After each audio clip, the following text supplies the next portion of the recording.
silence relève ce fameux soir où les gens s'amusent et se déguisent, les âmes finissent morcelées, scellées lorsque l'enfance se brise. Horreur, mystère, un banc glacial. Je vais trembler jusqu'en Antarctique. Légende urbaine, creepypasta. C'est l'heure du récit fantastique. Avez-vous déjà oublié votre téléphone? Quand avez-vous réalisé que vous l'avez oublié? J'imagine que vous vous êtes juste tapé le front et avez dit « bordel », sans aucune raison. Vous n'en avez sûrement pas pris conscience de façon spontanée.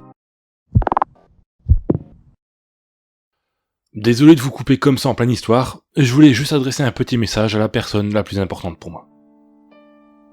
C'est ici qu'on s'est rencontrés, alors je me suis dit que ce serait une bonne idée de te dire ça ici. Bon, j'avoue que c'est un peu spécial de faire ça comme ça, dans un univers horrifique, mais après tout, on a toujours été un peu spécial, ça fait partie de nous.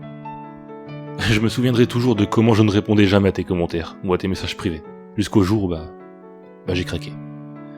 On va remercier John Cena pour ça, c'est un peu grâce à lui que l'on a commencé vraiment à discuter. Et à ce moment-là, au fil de nos conversations, j'ai découvert une jeune femme adorable.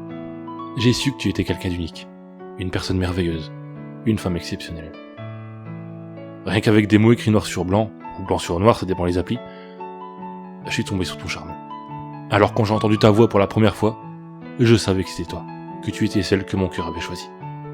Et c'est quand mes yeux ont croisé les tiens, magnifiques, et quand nos lèvres sont touchées pour la première fois que j'ai compris.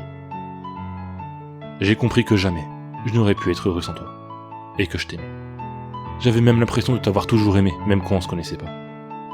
J'étais tellement bien avec toi. Ces instants avec toi étaient pour moi toujours un grand moment de bonheur. C'est quand je te voyais que j'étais le plus heureux. Et c'est toujours le cas, pour moi rien n'a changé. Ou plutôt si. Je suis encore plus fou de toi maintenant, mais je n'imagine plus ma vie sans toi.